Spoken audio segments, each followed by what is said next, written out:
À la date de décembre 2014, le compteur de la CDVR, la Commission Dialogue, Vérité et Réconciliation, affichait 74 000 victimes. Combien sont-elles ailleurs, dans les autres structures et ministères qui ont pu les recenser? Qu'en est-il pour ces victimes qui n'existent nullement dans aucun autre fichier? Il faut aboutir à une liste unique et consolidée avant indemnisation. C'est la mission de la CONARIV, la Commission nationale pour la réconciliation et l'indemnisation des victimes des crises survenues en Côte d'Ivoire. Le substitut de la CDVR lance donc une dernière balle aux victimes encore tapies dans l'ombre. La période d'1 mois qui sera consacrée à cet ultime recensement ira à commencer donc depuis hier, du 18 mai au 18 juin. Les victimes devront se rendre dans les préfectures des régions ou les mairies pour s'inscrire auprès des agents chargés de les recevoir, de les écouter et de les enregistrer. Une fois ce palier atteint, la CONARIV classera les victimes en fonction de la nature ou de la gravité des préjudices subis avant évaluation et réparation. Dernière phase qui sera exécutée par le PNCS, le Programme national de cohésion sociale, sous la houlette de la CONARIV.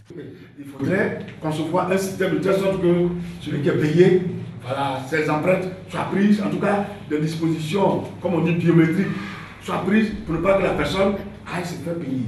Sont concernées par cet ultime recensement les victimes des crises allant de 1990 à 2011. La CONARIV, à la différence de la CDVR, n'a aucune durée de vie, eu égard à l'ordonnance de sa création. Elle devra tout de même s'enrichir des expériences d'ailleurs pour que dans la mise en œuvre de sa feuille de route, elle n'enfonce pas le couteau dans la plaie. Il faut le dire, les journalistes de certaines entreprises de presse broient du noir. En cause, le faible revenu qu'ils perçoivent. Le Conseil national de la presse a décidé de mettre de l'ordre dans le secteur en demandant l'application de la convention collective. En 2014, le CNP a obtenu du GFC et des syndicats que l'application de la convention soit effective en janvier 2015. Aussi, en application de cette décision, avons-nous procédé en fin janvier à la vérification du paiement des salaires à 1 900 francs le point. Par ailleurs, le CNP a demandé aux éditeurs et gérants d'entreprises de presse nationale en février 2015 les copies des bulletins de salaire du mois de janvier 2015 des journalistes et professionnels de la communication. Sur 81 entreprises de presse concernées, seulement 20 respectent les dispositions de la convention collective, soit environ 25% des entreprises. Une chose est sûre, le Conseil national de la presse entend poursuivre sa mission de régulation économique de la presse, une presse dont il exige la qualité.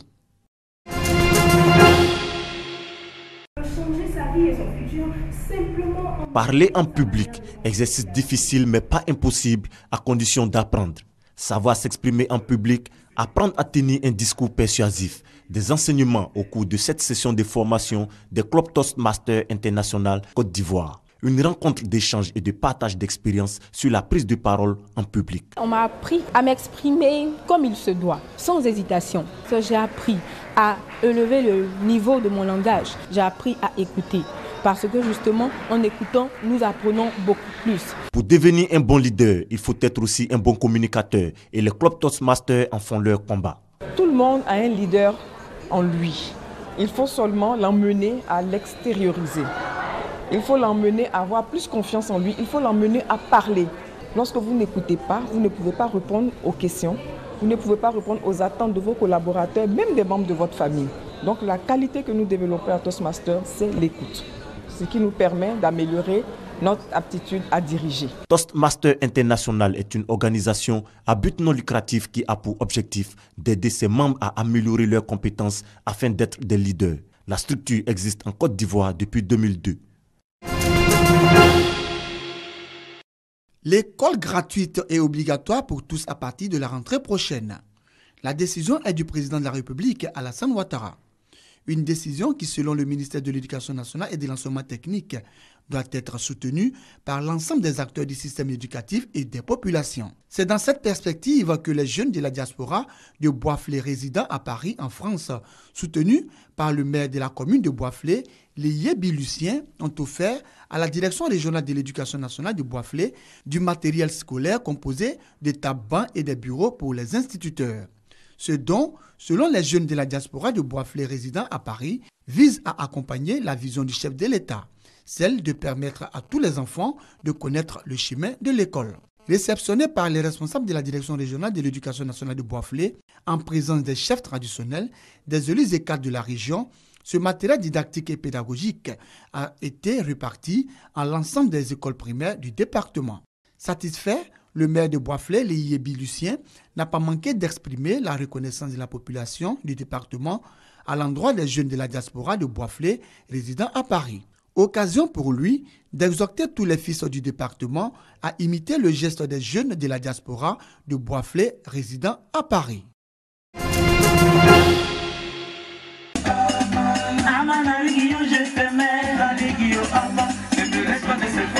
Tribune de promotion des rythmes et danses des peuples lagunaires, le festival La Côtière en chantant a ravivé 3 jours durant la flamme du Youssoumba et du Mapuka dans le cœur des mélomanes ivoiriens. Au large de la lagune Brié à Bobo-Doumé, le commissaire général de ce festival, Gervais Guess, et son équipe ont planté le décor des moments festifs de La Côtière. Course de pirogue, concours de danse, le tout couronné par des concerts.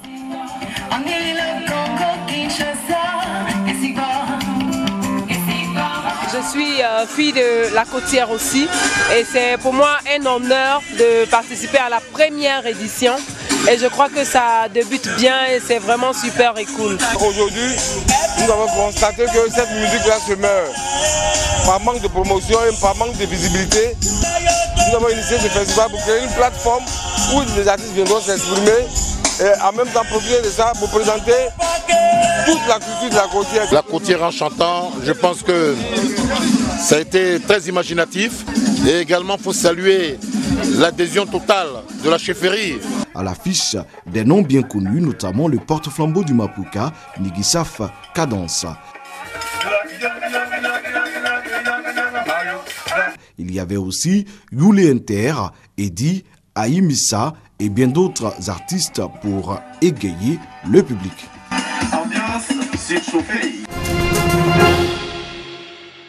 Sur le chemin qui la ramène chez elle, dans ce bidonville de la banlieue de Kampala, la chanteuse ougandaise Jemima Kansime a longtemps rêvé de devenir une star internationale.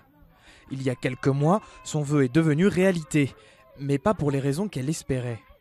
Sous son nom de scène Panadol ou Basaja, médicament pour les hommes en français, Kansime a mis en ligne l'an dernier un clip musical fortement inspiré par des artistes comme Rihanna. Cela a été une très mauvaise expérience pour moi. D'abord, ce n'était pas mon intention que la vidéo tout entière soit aussi explicite. Je voulais voir si ce genre de vidéo aiderait ma musique à se vendre et si quelque chose de positif pouvait en ressortir. Mais lorsque l'on m'a arrêtée et que je me suis retrouvée en prison, les conditions étaient terribles et j'ai regretté ça. Ça a tourné au désastre. Je ne l'ai pas fait exprès. Je voulais simplement voir si cela allait aider ma musique à se vendre.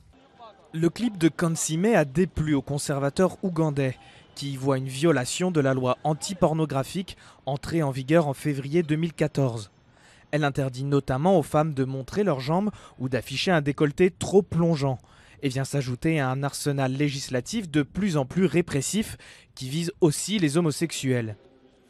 Pour ses poses suggestives, la jeune fille de 21 ans a écopé de 5 semaines de prison avant d'être libérée sous caution.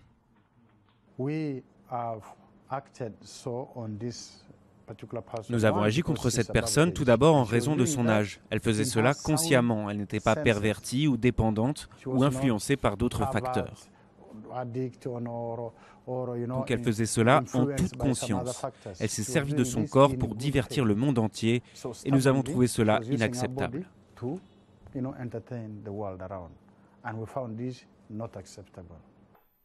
Plusieurs voix se sont élevées depuis pour dénoncer une régression des droits des femmes dans le pays. La loi anti-pornographie vise principalement les femmes vulnérables. Elle ne vise pas les membres du Parlement qui ont passé cette loi, qui conduisent des Land Cruisers et vont faire leurs courses avec leur famille dans des centres commerciaux huppés. Elle vise les femmes qui font les magasins en centre-ville, où se trouvent les groupes d'autodéfense, les femmes qui utilisent les transports en commun, les femmes vulnérables.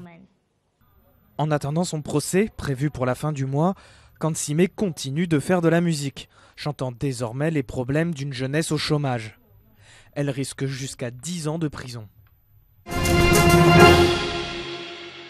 Abbottabad, au Pakistan, le dernier repère d'Oussama Ben Laden.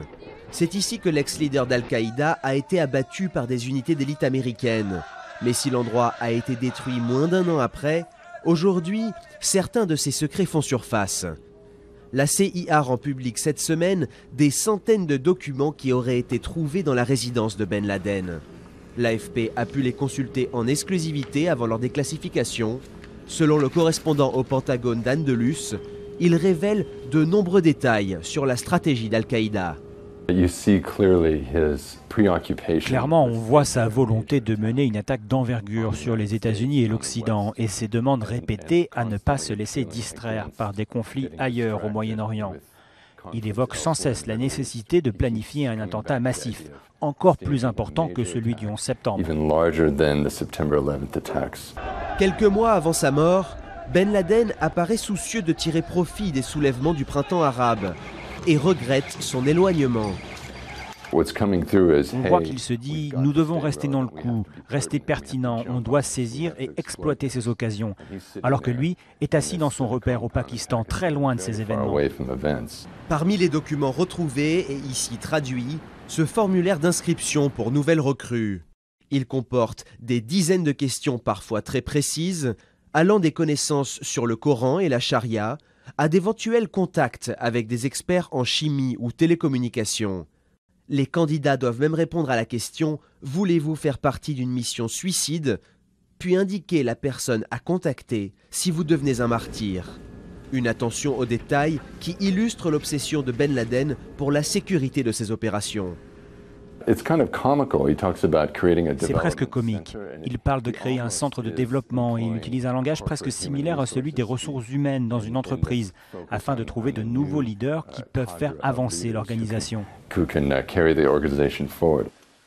On découvre aussi dans les documents sa correspondance personnelle. Un de ses fils, Hamza, veut le rejoindre au Pakistan pour l'aider. Un autre demande à son père la raison de sa colère envers lui. Le journaliste Seymour Hersh a récemment mis en doute la version officielle sur la mort de Ben Laden et son rôle au sein d'Al-Qaïda au moment du raid de 2011. Ces documents semblent confirmer qu'il contrôlait encore les opérations à l'intérieur du groupe djihadiste. Les djihadistes du groupe État islamique s'emparent du nord de la cité antique de Palmyre en Syrie, marquant un nouveau point dans leur bataille contre le régime syrien et suscitant l'inquiétude pour les trésors archéologiques de cette cité vieille de plus de 2000 ans.